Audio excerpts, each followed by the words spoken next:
ಆತ್ಮೀಯ ವೀಕ್ಷಕ ಬಂಧುಗಳಿಗೆ ನಮಸ್ಕಾರ. ಇದನ್ನ ಮತ್ತೊಂದು ಪಂಚತಂತ್ರದ ಕಥೆಯೊಂದಿಗೆ ನಾನು ನಿಮ್ಮ ಮುಂದೆ ಇದ್ದೇನೆ.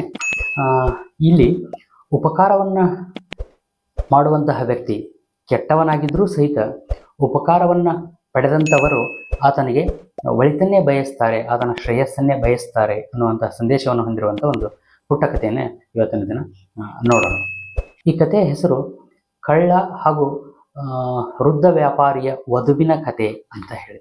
ಒಂದು ಊರಿನಲ್ಲಿ ಕಾಮಾತುರ ಅನ್ನುವಂಥ ಒಬ್ಬ ವೃದ್ಧ ವ್ಯಾಪಾರಿ ಇರ್ತಾನೆ. ಆ ವೃದ್ಧ ವ್ಯಾಪಾರಿ ಸಾಕಷ್ಟು ವಯಸ್ಸಾಗಿರುತ್ತೆ.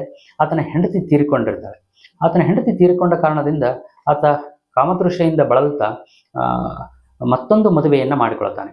ಒಬ್ಬ ಬಡ ವ್ಯಾಪಾರಿಯ ಮಗಳನ್ನು ಸಾಕಷ್ಟು ಹಣವನ್ನು ಕೊಟ್ಟು ತಾನು ಆಕೆಯನ್ನು ಮದುವೆಯಾಗ್ತಾನೆ.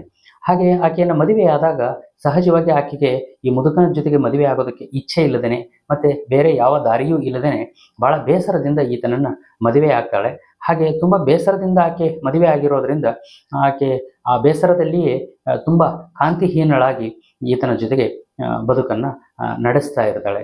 ಸಹಜವಾಗಿ ವಯಸ್ಸಾದ, ಕೂದಲು ನರೆತ ಮತ್ತು ರೂಪವನ್ನು ಕಳೆದುಕೊಂಡಂತಹ ಪುರುಷ ಸಹಜವಾಗಿ ಯಾವ ಹೆಣ್ಣಿನಿಂದಲೂ ಮೆಚ್ಚುಗೆಯನ್ನು ಪಡೆದುಕೊಳ್ಳೋದಿಲ್ಲ ಅನ್ನುವಂಥ ಲೋಕರುಡಿಯ ಮಾತಿನ ಹಾಗೆ ಆ ವೃದ್ಧ ವ್ಯಾಪಾರಿ ಆಕೆಯಿಂದ ತಿರಸ್ಕೃತನಾಗಿ ಮದುವೆ ಆಗಿರೋ ಕಾರಣದಿಂದ ಆಕೆಯೊಟ್ಟಿಗೆ ಬದುಕ್ತಾ ಇರ್ತಾನೆ. ಒಂದು ಸಾರಿ ದಂಪತಿಗಳು ಅಕ್ಕಪಕ್ಕ ಮಲಗಿಕೊಂಡಿದ್ದಾಗ ವಧು ವೃದ್ಧ ವ್ಯಾಪಾರಿಯ ಕಡೆಗೆ ಬೆನ್ನು ಮಾಡಿ ಮಲಗಿಕೊಂಡಿದ್ದಾಗ ಅವರ ಮನೆಗೆ ಒಬ್ಬ ಕಳ್ಳ ಬರ್ತಾನೆ. ಹಾಗೆ ಬಂದಂತಹ ಕಳ್ಳ ಮನೆಯಲ್ಲಿ ಕದಿಯೋದಕ್ಕೆ ನೋಡ್ತಾ ಇರಬೇಕಾದಾಗ ಆ ಕಳ್ಳನನ್ನು ಕಂಡು ಹೆದರಿಕೊಂಡಂತಹ ಆ ವೃದ್ಧ ವ್ಯಾಪಾರಿಯ ವಧು ವ್ಯಾಪಾರಿಯ ಕಡೆಗೆ ತಿರುಗಿಕೊಂಡು ಆತನನ್ನು ತಬ್ಬಿಕೊಳ್ತಾಳೆ. ಹಾಗೆ ತಬ್ಬಿಕೊಂಡ ತಕ್ಷಣವೇ ವೃದ್ಧ ವ್ಯಾಪಾರಿಗೆ ಆಶ್ಚರ್ಯ ಆಗುತ್ತೆ. ನನ್ನ ಕಡೆಗೆ ತಿರುಗು ನೋಡದೇ ಇರುವಂತಹ ಇವಳು ಇವತ್ತು ನನ್ನ ಕಡೆಗೆ ತಿರುಗಿ ನನ್ನನ್ನು ಯಾಕೆ ತಬ್ಬಿಕೊಂಡ್ಳು ಅಂತ ಚಿಂತಿಸೋ ಅಷ್ಟೊತ್ತಿಗೆ ಆತನಿಗೆ ಆ ಕಳ್ಳ ಕಣ್ಣಿಗೆ ಬೀಳುತ್ತಾನೆ.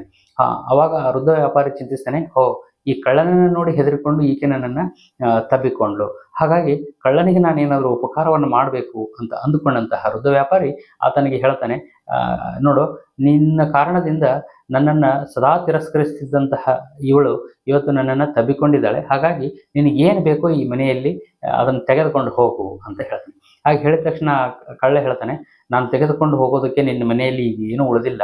ಹಾಗಾಗಿ ಯಾವಾಗ ನಿನ್ನ ಮನೆಯಲ್ಲಿ ಏನಾದರೂ ಒಯ್ಯುವಂಥ ವಸ್ತು ಇರುತ್ತೋ ಅವಾಗ ನಾನು ಮತ್ತೆ ಬರ್ತೇನೆ. ಒಂದು ವೇಳೆ ಈಕೆ ನಿನ್ನನ್ನು ಆಲಂಗಿಸಿಕೊಳ್ಳದೇ ಇದ್ದರೆ ಮತ್ತೆ ಹೇಳು, ನಾನು ಆವಾಗ ಮತ್ತೆ ಬರ್ತೇನೆ ಅಂತ ಹೇಳಿ ವೃದ್ಧ ವ್ಯಾಪಾರಿಯ ಮನೆಯಿಂದ ಆತ ಹೊರಟು ಹೋಗ್ತಾನೆ. ಇಲ್ಲಿ ಆ ಕಳ್ಳ ಈತನಿಗೆ ಕೆಟ್ಟದ್ದನ್ನು ಮಾಡೋದಕ್ಕೆ ಬಂದಿದ್ರೂ ಸಹಿತ ಆತನ ಕಾರಣದಿಂದ ವೃದ್ಧ ವ್ಯಾಪಾರಿ ಹೆಂಡತಿ ಆತನ ಕಡೆಗೆ ತಿರುಗಿ ಆಲಂಗಿಸಿಕೊಂಡಿರುವಂಥದ್ದರಿಂದ ಆತನಿಂದ ಉಪಕಾರವೇ ಆಯಿತು ಅಂತ ಅಂದುಕೊಂಡಂತಹ ವ್ಯಾಪಾರಿ ಆತನಿಗೆ ಏನು ಬೇಕಾದರೂ ತಗೊಂಡು ಹೋಗು ಅಂತ ಹೇಳಿದ.